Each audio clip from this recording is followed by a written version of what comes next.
এখনকার পরিস্থিতি একটু ভিন্ন অন্য সময়ের থেকে, যেহেতু এটা বিরাট অভ্যুত্থানের মাধ্যমে এটা পরিবর্তন হয়েছে।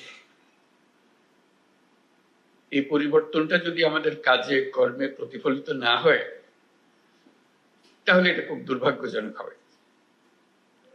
আমরা উদ্বোধনীতে বললাম, শহীদদের কথা স্মরণ করলাম, তো কাজে কর্মে আবার যেমনি আছি এমনি রয়ে গেলাম, এইটা বোধ হয় কারোর কাছে কাম্য হতে পারে না। যেই উদ্দেশ্য নিয়ে, যে পরিস্থিতিতে এই নতুন এই উদ্বোধনের জন্ম হলো, সেটাকে ধারণ করে সেটার স্পিরিট কে প্রসারিত করে আমরা যে কাজকর্মগুলো করবো সেগুলো যাতে মানুষ মনে করে যে হ্যাঁ একটা বড় পরিবর্তন হয়েছে, পরিবর্তনটা যেন চোখের লাগে, এই একটা বিষয়। এটা সার্বিক বিষয়, এটা যে কাজই করি না কেন, যে অভ্যুত্থানের কাঠামোতে আমরা সেই কাজগুলো করি, যে স্পিরিটটাকে যেন আমরা সামনে নিয়ে আসতে পারি। আমরা সবাই আগের সরকারেও কাজ করেছি, কাজে এমন না যে আমরা অপরিচিত সেই সরকারের সঙ্গে, কিন্তু সরকারি কর্মকর্তা হিসেবে এখন যেহেতু পরিস্থিতির পরিবর্তন হয়েছে, সেই পরিবর্তনটাকে আমাদের ধারণ করতে হবে। ধারণ না করলে তাহলে মনে হলো যে কি আর কিছু হইলো, এই অভ্যুত্থান কিছু দেখি না এখানে, এরকম যেন মনে না। এটাকে আমরা কিভাবে সামনে নিয়ে আসতে পারি, যার যার মতো করে। এটা একটা সার্বিক একটা চেহারা আছে, তবে নিজেদেরকে চেষ্টা করতে হবে যে এটাকে ধারণ করা, এটার পেছনে যে শক্তি, এটার পেছনে যে চিন্তা, এটার পেছনে যে আত্মত্যাগটা ছিল, সেটা কিভাবে আমরা সামনে নিয়ে আসতে পারি, যাতে করে মানুষ বুঝে যে একটা বড় পরিবর্তন হয়ে গেছে। সে কিভাবে করবে এটা ওপর থেকে নির্দেশ দিয়ে বোধহয় এটা বোঝানো যাবে না, এটা নিজেকেই বুঝতে হবে এবং সেটাকে প্রকাশ করতে হবে, এবং সেটা তোমাদের সঙ্গে যারা কাজ করে তাদের মধ্যেও সঞ্চারিত করা। যে আমরা আগে সরকারেও কাজ করেছি, সেটা একটা ভিন্ন পরিস্থিতি, ভিন্নভাবে কাজ করেছি, তাদের নির্দেশ ছিল একরকম, এখনকার নির্দেশ, এখনকার পরিস্থিতি ভিন্ন, সে কথাটা যেন বুঝে, সে মনে না করে হ্যাঁ আগে ছিল এরকম, এখন ছিল এরকম, এরকম না, এরকম যেন না হয়।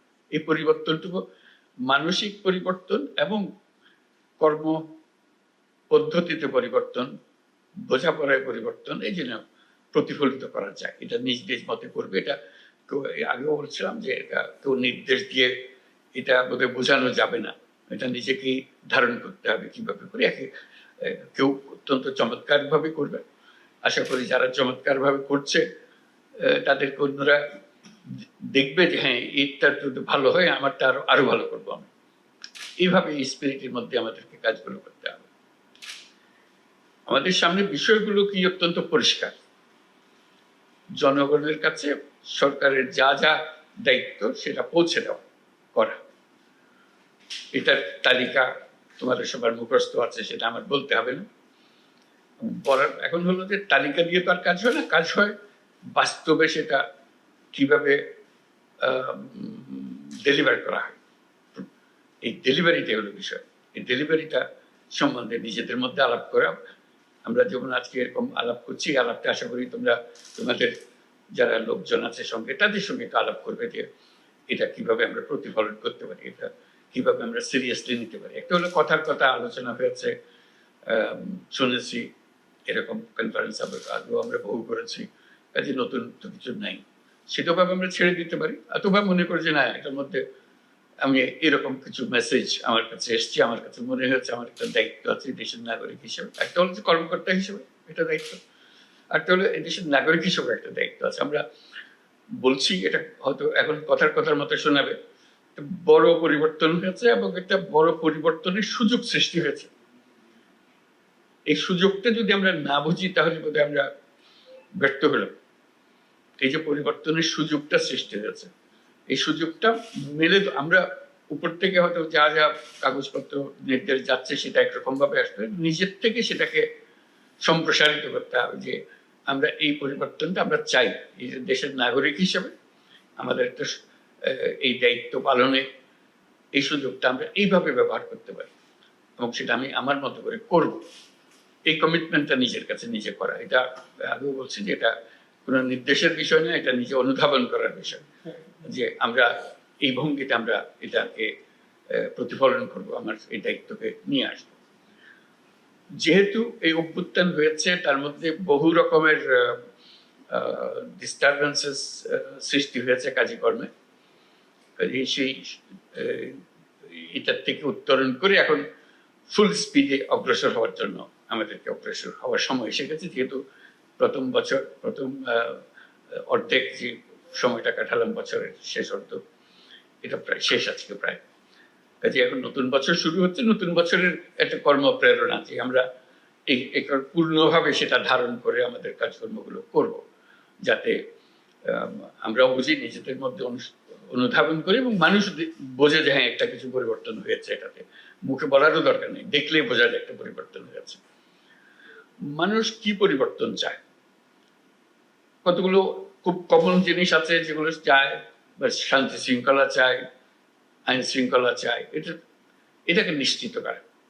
সেটার বিষয়ে আমরা বারে বারে বলছি, আবারও বলছি, এবং সেটাতে আমরা খুব গুরুত্ব দিচ্ছি যে সব মানুষ যেন মনে করে সরকার আমাদের যে অধিকার আমাদের গঠনতন্ত্র দিয়েছে, সেই অধিকারগুলো যেন আমরা সরকারের কাছ থেকে নিশ্চিত হয়ে যায়, আমরা পূর্ণাঙ্গভাবে পাই। যে আমাদের যে অধিকারগুলি, আমাদের মানবিক অধিকার, আমাদের যা যা অধিকারগুলো আছে সেগুলো প্রতিষ্ঠিত করতে পারে। এবং সেই প্রসঙ্গে একটা বিষয় এসে যায় যে সংখ্যালঘুদের অধিকার, যে আমি নানাভাবে বলার চেষ্টা করছি সংখ্যালঘুদের অধিকার বলে আলাদা অধিকার থাকার দরকার নেই। আমরা যে নাগরিক অধিকার, সেই অধিকারটা প্রতিষ্ঠিত করতে পারলেই আমরা এই কাজে সফল হয়ে গেলাম। কারণ নাগরিক অধিকার মানেই হলো সকল অধিকার যেটা আমাদের গঠনতন্ত্রে দেওয়া আছে, সেটা সংবিধানে দেওয়া আছে, সেই সংবিধান অনুসারে আমরা এগুলো আমরা নিশ্চিতভাবে পেতে পারি, সেইগুলো পাওয়া। ঠিক আছে, এটা একটা বড় দায়িত্ব। আমরা বারে বারে বলছি যে বিশেষভাবে নজর দেওয়া, যেহেতু এটা প্রথম থেকেই আমাদের কাছে এসে গেছে। বিশেষ করে আমাদের বিরুদ্ধে একটা প্রচারণা চলছিল যে আমরা এরকম কিছু কিছু মানুষের অধিকার নিশ্চিত করতে পারছি না, তারা অধিকার বঞ্চিত হচ্ছে। আমরা এখন নিশ্চিত করতে চাই যে আমরা এটা ভুল, আমরা সবার অধিকার তার ধর্ম নির্বিশেষে আমরা নিশ্চিত করতে চাই। এটা আমাদের একটা অগ্রাধিকারের মতো একটা বড় জিনিস হবে, যাতে আমরা শান্তিপূর্ণভাবে এক পরিবার হিসেবে আমরা বসবাস করতে পারি। এটা যাদের এখানে এই সমস্যা আছে মনে হয়, এটাতে বিশেষভাবে মনোযোগ দেওয়া, যে এটা উৎপাদন করতে না পারলে জাতি হিসেবে আমরা ব্যর্থ হয়ে গেলাম, যে আমরা এটা এক পরিবার হতে পারছি না। আমরা এক পরিবার হতে চাই, সত্যি সত্যি এক পরিবার হতে চাই। এটা শুধু বক্তৃতার কথার জন্য না, এটা সত্যিকার ভাবে আমরা এক পরিবার হতে চাই। এখানে আর কোনো বিকল্প নাই আমাদের সামনে, আমরা করতেও চাই না, কোনো বিকল্প দাঁড় করাতেও চাই না, এটা আমরা নিশ্চিতভাবে করতে চাই। এটার সম্বন্ধে আমাদের প্রধান কার্যালয় থেকে নানা নির্দেশ যাবে, নির্দেশ তো সহায়ক হওয়ার জন্য। মনের যদি নির্দেশ না থাকে, মনের নির্দেশ না থাকলে ওই কাগজের নির্দেশ খুব বেশি একটা কাজে আসে না। ওই মনের নির্দেশটাকে সৃষ্টি করতে হবে। এটা আমি তাদের আমাদের আইন কানুনের রক্ষাকর্তা হিসেবে আমাদেরকে এটা নিশ্চিত করতে হবে যে অধিকার আমরা যেন সবার কাছে পৌঁছে দিতে পারি। যে সমস্ত ঘটনা যদি ঘটে, সেটা তাৎক্ষণিকভাবে আমরা আয়ত্তে আনতে পারি এবং ভবিষ্যতে যাতে এই ধরনের কোনো কিছু না হয় সেটা নিশ্চিত করতে পারি। এবং আমাদের উপরে যাদের কাছে খবরটা যাওয়া দরকার, জানানো দরকার, সেটা জানিয়ে দিতে পারি সঙ্গে সঙ্গে, যাতে করে আমরা নিশ্চিত হতে পারি যে তারাও জানে এবং তারা যদি কোনো কিছু নির্দেশ দিতে চায়, উপদেশ দিতে চায়, সেটা দিতে পারে। এটা একটা বড় বিষয় হবে। আর এমনিতে এখনকার পরিস্থিতিতে যেটা বারে বারে আসছে, আমাদের নজরে আসবে, তোমাদের নজরে আসবে, সবার নজরে আসবে, সেটা হলো দ্রব্যমূল্য। দ্রব্যমূল্য একটা বড় ইস্যু। এখান থেকে চেষ্টা হচ্ছে কিভাবে এটাকে আয়ত্তে আনা যায়। এখন আয়ত্তে আনার সুযোগ আরো বেশি সৃষ্টি হয়েছে, আগের চেয়ে অনেক বেশি সুযোগ সৃষ্টি হয়েছে। সেই সুযোগটাকে ব্যবহার করে যেতে এটা আমরা প্রতিযোগিতার মধ্যে থাকি। আমরা যেহেতু অনেকগুলো জেলা এর সঙ্গে আজকে জড়িত আছি, আমরা একসঙ্গে কথা বলছি, নিজেদের মধ্যে একটা প্রতিযোগিতা করা যে আমার এখানে আমরা ঠিক রাখতে পেরেছি, আমরা এটা বাহবা দেবো যে অমুক জেলাতে খুব সুন্দরভাবে তারা করতে পেরেছে, এবং আমরা সেটা নিশ্চিত করবো যে সেটা রিকগনাইজ হয়, যেটা ধরা পড়ে যে হ্যাঁ এরা খুব সুন্দর করছে। আমার মাঝে মাঝে মনে হয় যে ওই যে আগে তো শিক্ষকতা করতাম, ওই শিক্ষকতার ভাবটা মনের মধ্যে এসে যায়, ওই সবসময় মনে হয় যে এরকম করলে বোধহয় ভালো হয়, ওই শিক্ষকতার মেজাজের ভেতরে এটা আসে। কি হলো গ্রেডিং করা, ABCD করা, কারা A, কারা B, কারা C, কারা D, এরকম আমরা ওরকম করতে পারি, নিজেরাও করতে পারি। এটা এমন এমন না যে এটার জন্য এটা কারোর শাস্তির ব্যবস্থা করবো তা না, এটা নিজেদের প্রতিযোগিতার জন্য।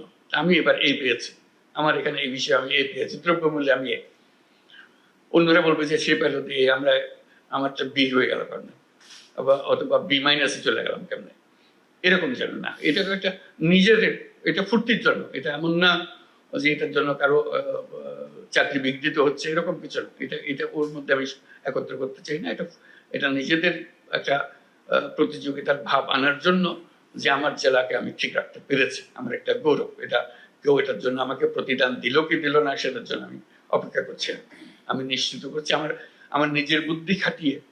সব বুদ্ধি যে উপর থেকে আসতে হবে এমন তো কথা নাই, উপরের বুদ্ধির চেয়ে আমার বুদ্ধি কোনো অংশে কম না, বরং অনেক অংশে বেশি, যেহেতু আমি পরিস্থিতির মুখোমুখি। তারা তো পরিস্থিতির মুখোমুখি না, আমি পরিস্থিতির মুখোমুখি। আমি এটা যত সুন্দরভাবে বুঝি, যে সুন্দরভাবে এটাকে আমার মতো করে গুছিয়ে আনতে পারি, তারা অত সুন্দরভাবে আমাকে সেই নির্দেশ দিতে পারবে না যেটা আমি পারবো। কাজে সেইটা গর্ব অনুভব করা যে আমি এই পরিস্থিতির মধ্যে আমি সবচেয়ে সুন্দর রেখেছি, এই মাসেও সুন্দর রেখেছি, এই মাসেও পেয়েছি, সামনের মাসে, পরের মাসেও পেয়েছি। আমার কাছে একবারে স্ট্রেটে, আমি স্ট্রেটে যা, আমার কাছে এটা এসছে, ভালো এসছে। আরেকজন যে ডি পেয়ে গেল তার কাছে খুব খারাপ লাগবে যে আমি কেন ডি পেলাম, কোথায় কোথায় ওরা এ পাচ্ছে, আমি ডি পেলাম কেন। একটা প্রতিযোগিতা হবে, ফুর্তিও লাগবে, এবং দেশেরও কাজ হবে। এই একটা শ্রেণী বিন্যাস যদি করা যায় মাসে মাসে নিজেদের, এটা খুব ভালো হয়। এটা প্রত্যেক বিষয়ে, এই যে দ্রব্যমূল্যের বিষয়ে যেমন বললাম, আমার দ্রব্যমূল্যকে আমি এতে রাখবো, কোন কোন জায়গাতে আমার মার্ক কমে যেতে পারে সেটা দিকে খেয়াল রাখবো, যে এটা যেন না কমে, সামনের মাসে যেন আমি এ পেতে পারি থাকি।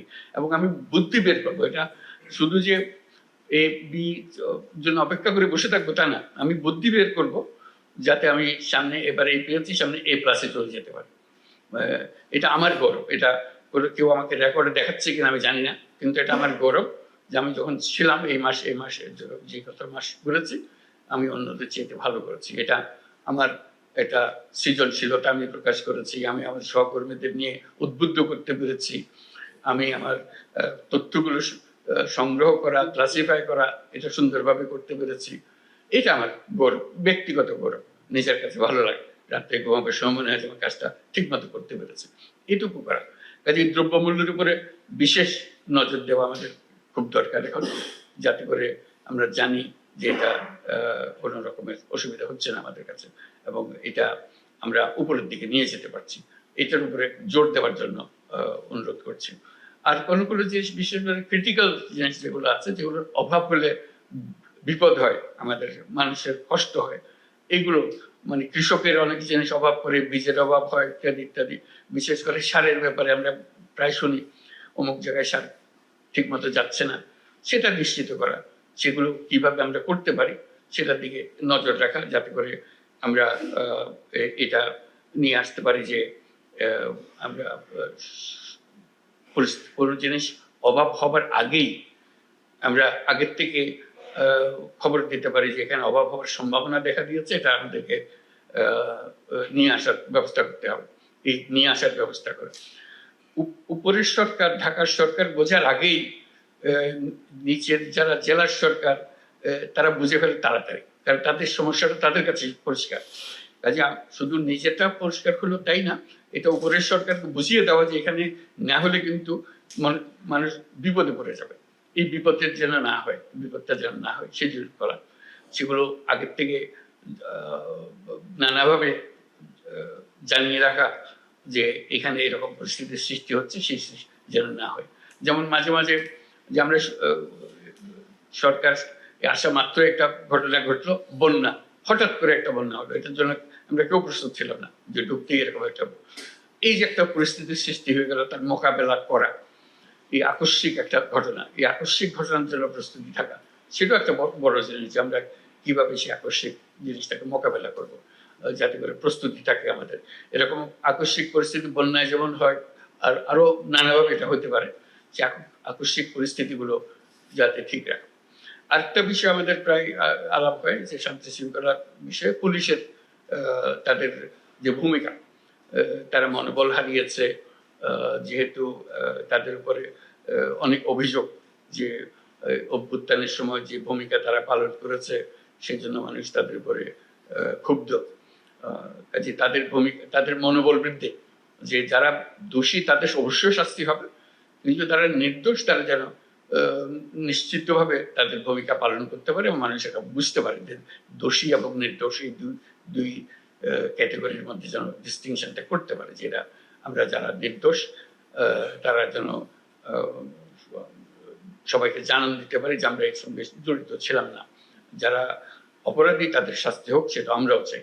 কাজে সেই জিনিসটা যেন আমরা মনোবলটা সৃষ্টি করতে পারি যে আমরা এই কাজটা সুন্দরভাবে করব, আমাদের শান্তি শৃঙ্খলা যেটা বিঘ্নিত হয়েছে সেটা এখন জোরদার করবো, শুধু আগের পর্যায়ে ফিরে যাবো তা না, আগের চাইতে সুন্দরভাবে করবো আমরা, এটা আমরা যাতে নিশ্চিত করতে পারি।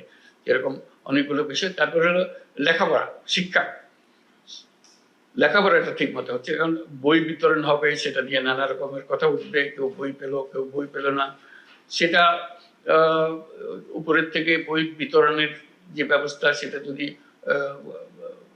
প্রপারলি নাও হয়, যে ঠিক মতো আসে নাই বই, যাদের পাওয়ার কথা ছিল বই পেয়েছে, কেউ পায়নি, কিন্তু নিজের মতো করে সুন্দর করে সবার সঙ্গে আলাপ করে এটা শৃঙ্খলাবদ্ধ ভাবে, কি আগে ভাবে কারটা পরে আসতেছে, কার দ্বিতীয়বার আসলে কারা কারা ভাবে, আগের থেকে মনটা ঠিক করে ফেললে, জানিয়ে রাখলে তারাও শান্ত থাকে। যখন অনিশ্চয়তার সৃষ্টি হয় তখন মানুষ একটু ক্ষুব্ধ হয় যে কি হবে জানি না, কি ছেলেমেয়েরা বই পাচ্ছে না, এটা অনিশ্চয়তা হচ্ছে, এটা নিয়ে একটু মানুষের মনে দ্বন্দ্ব সৃষ্টি হয়, অশান্তির সৃষ্টি হয়। সে অশান্তি নিরসন করা যায় যদি আমরা একটা সিস্টেমেটিক্যালি বলি, এবার যারা এসছে এইভাবে পাবে এবং এই হলো নিয়ম, নিয়ম মেনে দিলে মানুষ মানতে চায়, নিয়ম না থাকলে যত বিপদ। আমরা যেন নিজেরা নিয়মের ভেতরে থাকি এবং মানুষকেও জানাই যে আমরা নিয়মের মধ্যে আছি, আমরা নিয়ম করলে নিয়মটা পালন করি, কথা দিলে কথাটা রাখি, তাহলে কাজ অনেক সুন্দরভাবে অগ্রসর হতে পারে। এটা আমার নতুন করে বলার কথা না, তোমাদের এটা নিজেদের বহুবার নিজেদের মধ্যে আলোচনা হয়, যেটা আমার নতুন করে স্মরণ করিয়ে দেওয়ার কিছু নয়। কাজে এই কমিটমেন্ট করো, যে নিয়ম মানি হলো কমিটমেন্ট, আমি একটা ওয়াদা করেছি, একটা কমিটমেন্ট করেছি, সেই কমিটমেন্টটা রক্ষা করা, সেই জিনিসটা দেখা। এই পরিস্থিতিতে অনেক জিনিসের অভাব হবে, অনেক জিনিস ঠিক মতো হবে না, যেহেতু আমরা এখনো সবকিছু গুছিয়ে আসেনি, সেই জন্য। তার মানে এই নয় যে সবকিছু তোমাদের পর্যায়ে অনিশ্চিত থাকবে, তোমরা তোমাদের সংসার কিভাবে চালাতে হবে সেটা ঠিক করে নিও। যেখানে অনুপস্থিত আছে, কোনো নির্দেশের অনুপস্থিতি আছে, চিন্তার অনুপস্থিতি আছে, সেগুলো গুছিয়ে নেওয়া, এটি নিজের সংসার নিজে গুছিয়ে নেওয়ার মতো, যে আমি আমারটা ঠিক মতো চালাবো। ওই যে বললাম, এর মধ্যে এই যত কিছু হচ্ছে কমন একটা জিনিস, সব জেলাতে একই রকম হবে, কিন্তু সব মিলিয়েও একটা জেলা এ পাবে, বা কয়েকটা জেলা এ পাবে, কয়েকটা জেলা বি পাবে। এই যে আমি যেন বির মধ্যে না থাকি, আমি যেন এর মধ্যে থাকি, এইটুকুই শুধু। আমি যেন কোনো সময় সিতে ঢুকে না পাই, এটুকু নিশ্চিত করতে পারলে কিন্তু আমার কাজ হয়ে যাবে। কি কি জিনিসের অভাব আছে এবং উপর থেকে সেটা এখনো দেখা যাচ্ছে না, তারা কিছু বলছে না, আমি বিনীতভাবে তাদেরকে স্মরণ করিয়ে দিতে পারি যে একটা জিনিস করলে কিন্তু ভালো হতো, আপনারা একটু খেয়াল করেন, এই কথাটা বললে তাদেরও মনে হবে তাই তো, এরা তো আমরা খেয়াল করিনি, এটা খুব সুন্দর কথা বা খুব ন্যায্য কথা, এটা তো এখনই করা দরকার। আমরা শুধু একটা নির্দেশ দেওয়ার ব্যাপার, একটা সার্কুলার দেওয়ার ব্যাপার, একটা নীতিমালা প্রণয়ন করার দরকার ইত্যাদি। এই জিনিসটা স্মরণ করিয়ে দেওয়া কিন্তু একটা মস্ত বড় কর্তব্য। এই কর্তব্যটা আমরা পালন করতে পারি, শুধু যে তারা যাটা দিল সেটা মানছি তা না, আমরা তারা যারা দিচ্ছে সেখানে আর একটু সংশোধন করলে আরো সুন্দর হতো, এই কথাটা বলা যায়। এটা না বলার কোনো কারণ নেই। কেউ এটাতে মন খারাপ করবে যে আমি বললাম তুমি আমার কথার উপরে কথা বলো, এটা কি দুঃসাহস তোমার, এই কথা বলার আমার মনে হয় না। যদি একটা সঠিকভাবে প্রস্তাবটা আসে, কথাটা মনে লাগে, তাহলে এটা করবে, গ্রহণ করবে। আবার সন্তুষ্ট হবে যে এই চিন্তা করে জিনিসগুলো দেখে। আমরা যেটা বলছি আমাদের কথাগুলো তো বুঝেছে, তার সঙ্গে যে কথাটা ফাঁক থেকে গেছিল সেই ফাঁকটাও সে পূরণ করে দিয়েছে খুব সুন্দরভাবে। এটা সবাই আনন্দ পায়, যেহেতু কাজটা হওয়াটাই হলো আমাদের সবার উদ্দেশ্য, লক্ষ্য। আমরা যেগুলো করতে চাচ্ছি, অনেক জিনিস, অনেকগুলো প্রকল্প আছে, প্রকল্পগুলো কিভাবে শেষ করা যায়, শুরু হয় শেষ হয় না, এগুলো পত্রপত্রিকাতেও আছে, সবসময় দেখা যায় নিজের এলাকায় কি আছে কোনটা, একটু মনোযোগ দিলে হয়তো সেটা হয়ে যায়। কিন্তু যেহেতু আমি আর মনোযোগ দিচ্ছি না, ওই করে পড়ে আছে তো পড়ে আছে। উপরওয়ালার একটা ক্লিয়ারেন্স দরকার ছিল, সেটার ব্যাপারে লেখাও হয়নি, কথা বলা হয়নি, কাজে ওইটা কোনো নির্দেশও পাইনি, কাজে ওইটা অসম্পূর্ণ রয়ে গেছে। ওরকম যেন না হয়, পরিমাণ কমে। ওই আবার যে কথাটা বলবো যে যত কিছুই করি না কেন, সবকিছু মিলে যত জেলা আমরা আছি তার মধ্যে আমার জেলা যেন এ প্লাসে থাকে, আমি যেন সি মাইনাসে চলে না যাই, আমি যেন বিতে পড়ে না যাই। আগে এতে ছিলাম, এ প্লাসে ছিলাম, এখন বি মাইনাসে চলে এসেছি, এইটা কোন দিকে আমি ঘাটতি করলাম, এটা যেন না হয়। এটা নিজের আনন্দের জন্য আমি বলছি যে এটা এমন জিনিস না কেউ এটার জন্য কাউকে শাস্তি দিতে যাচ্ছে, কিন্তু নিজের আনন্দ যে আমরা নিজেরাই শ্রেণী বিন্যাস করতে পারি। এটা কারোর জন্য অপেক্ষা করতে হবে তারও দরকার নাই, নিজের আনন্দের জন্য এটা করা। আমি কোথায় আছি, আমার নিজের শখ অনুসারে আমি দেখবো এটা আমি কোথায় আছি সেটা বের করা। আর উপর থেকে যদি কেউ করে দেয় আরো ভালো, যে হ্যাঁ এইভাবে হয়েছে, এটা আমরা ইনফর্মালি করছি, কাজে এটা এমন জিনিস না এটার জন্য কারো জবাবদিহি করতে হবে এমন না। তো শান্তির জন্য মনের, যেমন আমরা মাঝে মাঝে পুরস্কার দিই, এটা এই নয় যে অন্যদেরকে আমরা মনে করলাম যে তোমরা খারাপ করেছো, সেটা না, এটা আউটস্ট্যান্ডিং হয়েছে সেজন্য আমরা তাকে একটা রিকগনিশন দিই, এই জাতীয়। কাজে ওই শ্রেণীবিন্যাস গুলো যদি করতে পারি তাহলে দেখা যাবে যে অনেক জিনিস আমাদের কাছে পরিষ্কার হয়ে যায়, যে কে কোন দিকে মার্ক কম পাচ্ছে, কি কোন দিকে মার্ক বেশি পাচ্ছে, কি কি জিনিসের উপরে আমরা অ্যাটেনশন দিলে সেগুলো হতে পারে, সেগুলো দেখা। এইগুলো মিলেই আমার যা বলার, আমি প্রথমবারের সুযোগ হলো, আগে কোনোদিন এরকম সুযোগ পাইনি সবার সঙ্গে বসার। এ পর্যন্ত আজকে সুযোগ পেলাম, কিছু কথাবার্তা বলে গেলাম। তো আমার মূল কাজ হলো তোমাদের কাছে কিছু শোনা, কি হলো, কিভাবে অগ্রসর হওয়া যায়, সামনে আমাদেরকে অনেক কাজ করতে হবে, এগুলো যেন আমরা সুন্দরভাবে করতে পারি। সবাইকে ধন্যবাদ দিয়ে আমি এখানে শেষ করছি। তারপরে আমি ক্যাবিনেট সেক্রেটারি সাহেবের কাছে হাত ছেড়ে দিলাম, উনি নিয়ে যাবেন আমাদের আলোচনা। ধন্যবাদ।